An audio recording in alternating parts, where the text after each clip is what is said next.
And then she put the waffle in the toaster. I don't get it. Hey guys, and welcome back to the Wednesday News Show. Today we have climbing news, just, from all over the world. And we're starting off with... Las Vegas 9B.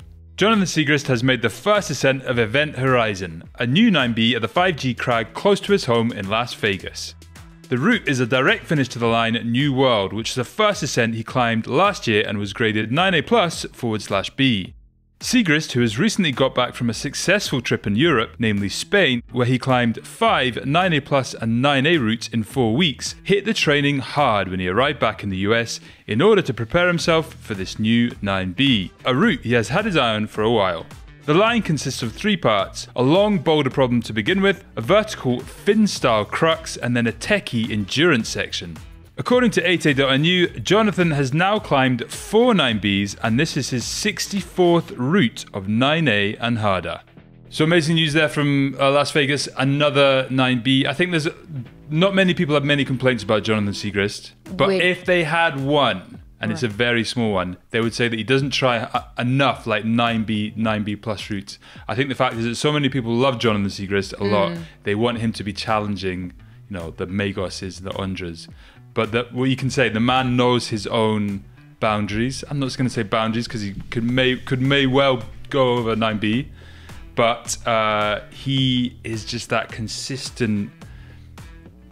I don't want to see. It's like a steamroller of consistency. Yes, you can quote me on that because he's just. This is the 64th route of 9A and harder. It's impressive. Yes, but did you see where he is at the moment? Las Vegas. No, he's back in Europe. No. Yes. Really? And you mentioned Alex Magos, and he's in Soyuz, so no pressure, J-Star, but there's a 9B plus there. Nice. So maybe see what happens there. Next up, I've got another 9B. As reported on planetmountain.com, 18-year-old Josh Ibbertson red-pointed Rainman, a 9B in Malham Cove. This marks the 3rd ascent of the route following Steve McClure and Eder Lomba. Rainman is the most obvious and imposing line, right in the middle of the crag. The route shares the start with the uber classic 8A, Rain Dogs, which Josh climbed at the age of 11, then combines sections of Rain Shadow, a 9A, and Batman, a 9A/bus, which Josh already has climbed. What's even more impressive about this ascent is that he fitted it in while taking his high school exams. Right, so I have to say I love his Instagram. He has 5 pictures, and all of them is like a 9A or harder. So he's not going to post anything unless it's 9A or harder. How old is this guy? 18. So he was 11 when he did... 11 when he did Rain Dogs, the 8A. And then at 16, he did Rain Shadow. Anyway, I feel he built through the years this route. He went through the gears. It's amazing that route has not had a second ascent for such a long time, and then all of a sudden it's got two ascents. Conditions must be good right now. In England. In England. Malham Cove. In Malham Cove. You say so beautifully with your beautiful English accent. Thank you. Yeah, it's getting... What's your next news story? It's getting better. All right, next up we've got some news from Alaska. Planet Mountain reports that a team of 3 alpinists, Graham Zimmerman from New Zealand and Americans Dave Alfrey and Whit Magro, have established a new big wall ascent on the northwest face of Kitchatna Spire in the Alaska Range. 70 miles west of Denali, the Kitchatna Spires are a small clutch of steep peaks, well known for their technical climbing. Over the 3 days starting on the 25th of May, along with their videographer, the trio climbed their way through some challenging terrain, including a monster 230-foot pitch, and at one point Dave Alfrey took a 40-foot whipper when one of his cams failed. Luckily, no injuries were suffered. The pair mixed leads until they topped out at around 4:17 PM on the 27th. Zimmerman, who has had some huge ascents in the past few years, including Linksar in the Karakoram, had this to say on Instagram on his return. My recent trip with Dave Alfrey, Whit Magro and Ollie Wright was an enjoyable, efficient and very meaningful trip to a very badass group of peaks. Check out his Instagram for more stories from the expedition. So there you go, another very impressive ascent from Graham Zimmerman with a different team than what he did on Linksar. If you don't know about the Linksar ascent, you should go and check out the video. We'll link it in the description below and it'll pop up somewhere on the right here. but that was a couple of years ago. And this one is slightly different, less alpine, more big wall. So it's like a mixture of kind of like alpine boots and ice axes. And when they got on the rock, they were in climbing shoes. Ooh, did they take off the boot and underneath they had the climbing shoe? That's a thing. Possibly, yeah. I think I saw like in the photos I saw a pair of Scarpa Magos, like the alpine climbing shoes that Scarpa made. Yeah, the Maestro. Maestro, that's it, exactly. Yeah, one of the photos was of that. So I'm not sure if that can that fit in. I don't know. Is that a concept waiting to be done, or is that a concept that you've seen already? I've seen it in like, those 80s black and white. I know 80s wasn't black and white, but like, those like very 80s colorful or black and white pictures in Patagonia that they had like modified boots to fit in climbing shoes. Ah, right, I see. So it isn't actually something that a company has designed. No, well, maybe. This is like out of a picture I saw. I've seen approach shoes in like Salomon have made like their approach shoes into an alpine boot. I think it was a climbing shoe in an alpine boot. Yeah, it was a less modern concept than that one. Right. Does that one work? Have you tried them? No, I haven't tried them, but apparently they exist. Yeah. For anybody who has tried them, tell us about your experiences down below. Right, I'm moving on to a 9A ascent that's steeped in controversy. As reported on planetmountain.com, Angie Scarth Johnson has climbed Victamas Perez, a popular 9A in Margalef, Spain. She has been trying this route for the past 2 seasons and kept falling at the top moves, but now successfully made the first female ascent.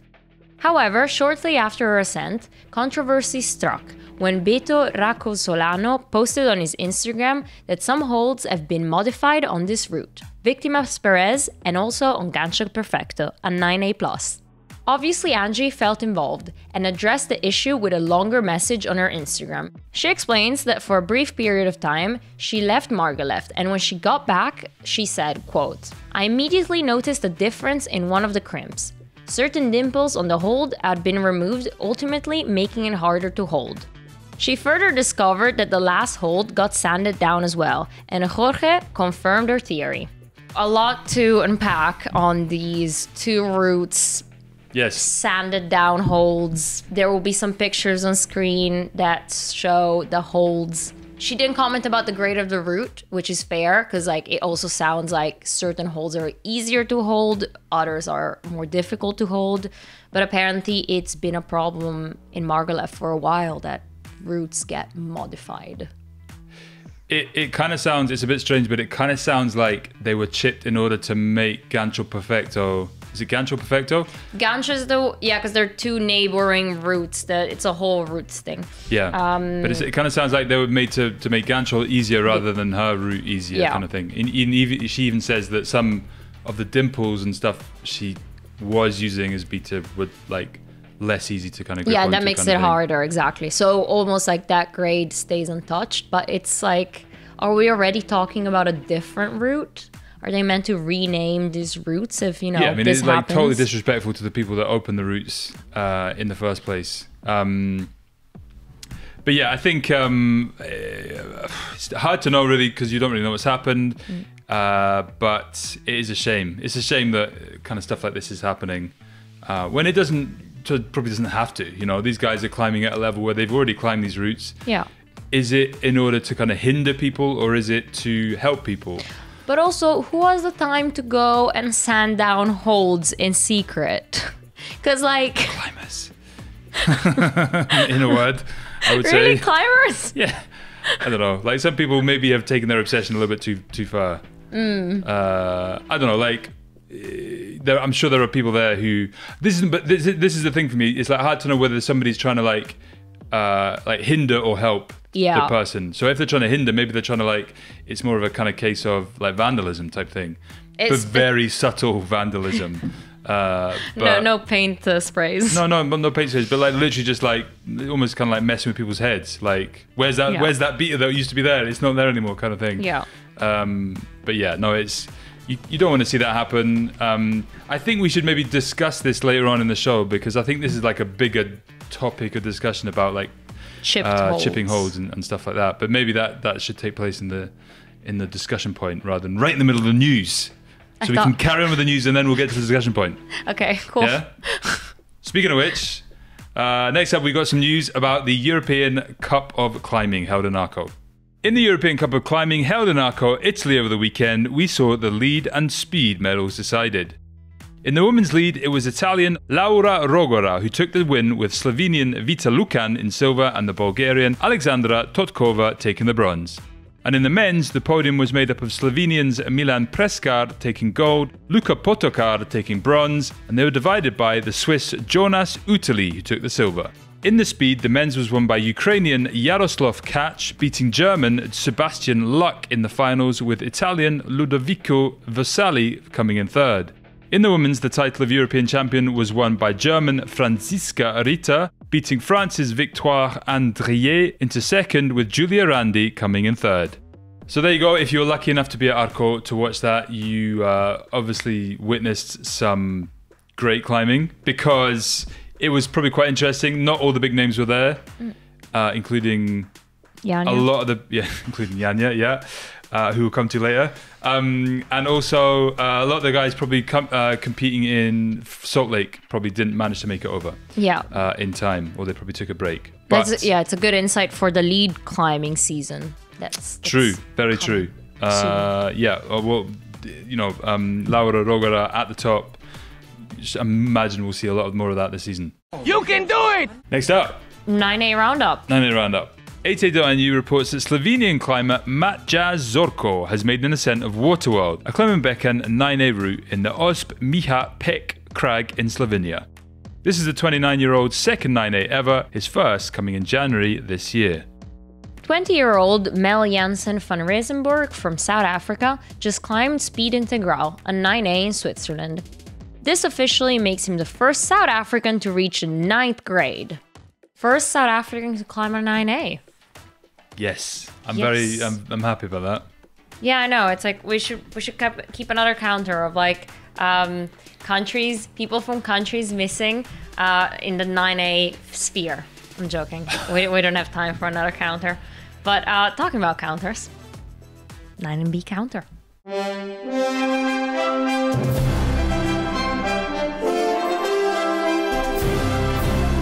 Right, so there's a bit of activity in the 9B counter this week. Jonathan Siegrist gets a shout out, and also so does Josh Ibbertson. They both get 3 points on the 9B counter. Nice, well done, guys.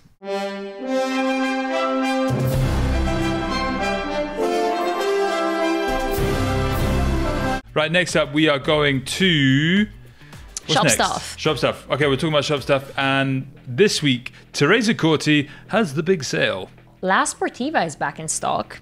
We all love a good La Sportiva shoe, and this week I will draw your attention to the La Sportiva Katana laces, available for men and women. But hurry up, because, they sell out quickly because they're really good shoes. The new Katana laces women is the new shoe. Instead, the men's one has been around for ages, but they did change the pattern and all of that. But yes, we all have them in stock on the EpicTV store. So links down below. Very exciting. Next up, media or discussion point. What do you want to do first?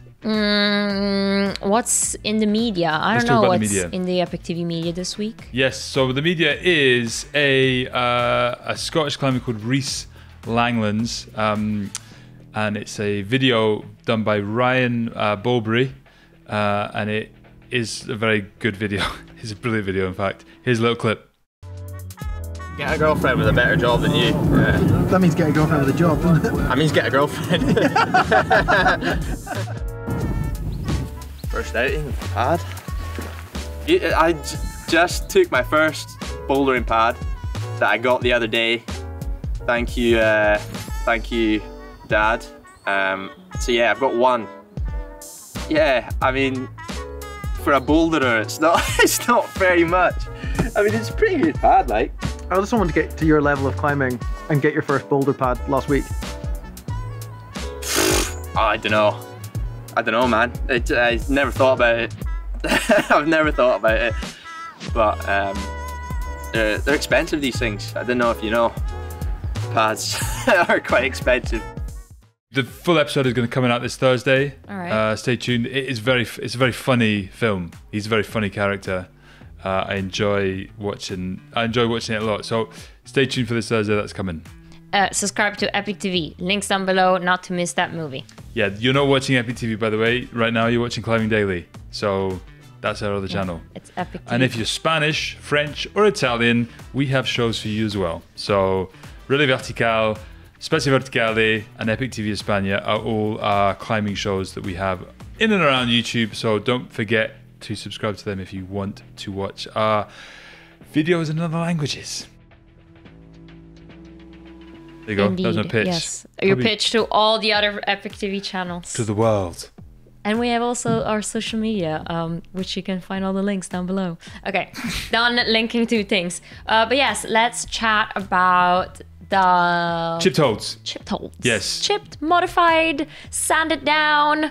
Some kind of difference made by man. Yes. So the argument against this is what, Teresa? Because I know that you probably feel quite strongly about this. I feel strongly about that people should find other hobbies instead of chipping holds. Yes, I do think that. But the other argument is against it, I guess. It's when you're establishing a route, like back in the days, you know, it was accepted to chip holds. Really? Well, Fred Rowling. True. No? Wasn't he one of the pioneers back in the day of routes and chipped hold routes? Well, no, I think there was a point definitely where everybody was like, look, where is this going? Where's climbing going? People went from not bolting routes to bolting routes. The ethics changed from being able to go ground up every time to being able to work a route. And I think Fred Ruling was around in a time when, you know, people were just trying to push the limits and see what was possible. Yeah. And he pushed them to the extent of chipping a route that it would become harder, that it would become like this amazing route. Maybe in sections where there weren't holds, he kind of created a hold in order to kind of create like a 9A plus route. Right. And obviously, once that happened, people were like, no, that is too far. You can't actually do that. We can bolt routes, we can work routes, but you can't literally deface, or like you can't change the formation of the rock in which the holds are that you are climbing, kind of thing. So that was obviously where the boundaries were kind of like met. And obviously at certain periods over the last kind of 20, 30 years, you've seen this kind of cropping up in certain situations. I think in the early 2000s in Fontainebleau, there was like a guy that went around kind of defacing some classic routes. But was there a reason? Just out of pure boredom? Or did he need to make it easier for himself? Who are we talking about here? This guy in Fontainebleau. The Fontainebleau one, I'm not entirely sure what his motivations were. I think it was more a case of like possible vandalization of the routes. But obviously, once that happened, people were like, you can't do that kind of thing. Correct me if I'm wrong, you probably will. But I'm going to go with Fred Ruling's argument. Fred Ruling's argument is that we are already defacing effectively the rock face by putting bolts in it, by climbing on it. We are like effectively polluting it with our fingers and our chalk and all the other stuff that we kind of bring to it. So his argument was that why don't we just go, look, why don't we just create our perfect routes? Why don't we just like do what we're already doing and do it to the extremity of that kind of thing? Right. And I don't necessarily agree with it, but when there is a very good interview on Relais Vertical, which is our French show, having spoken about our other languages, there is a very good interview with him, and he does explain his point of view, and you come away with it thinking, I came away from it thinking, okay, I still don't agree with it, but I kind of begin to understand his perspective and at the time what he was trying to do. He was trying to push the boundaries, which is what we're all trying, like what the highest level of, I was about to say what we're all trying to do, what the highest level of climbers are trying to do is push the boundaries of the sport of what's possible. And he just took it in a certain direction and people kicked back from that. I don't think he's a bad guy. He just was like, he was a visionary and his vision didn't fall in line with the rest of the climbing community. Yeah. So that is the argument for chip and holds and for doing stuff like this. But on a first ascent, not afterwards, because I think that's the problem now is a surface in Margalef that these are established routes, and unfortunately, there's almost this mystery around it now of why these holds have changed, because it's not clear whether it is to make it harder or easy, and it's only a couple of climbers now have tried these routes. But yeah, I mean, ideally, I guess everybody will leave these routes intact. Also because it's a piece of history. It's a piece of climbing history. Like, and it's a big deal when like a hold is chipped or missing, because like it does change the route. It changes if somebody's working that route, you know, like, yeah, which might make it more difficult or easier for them.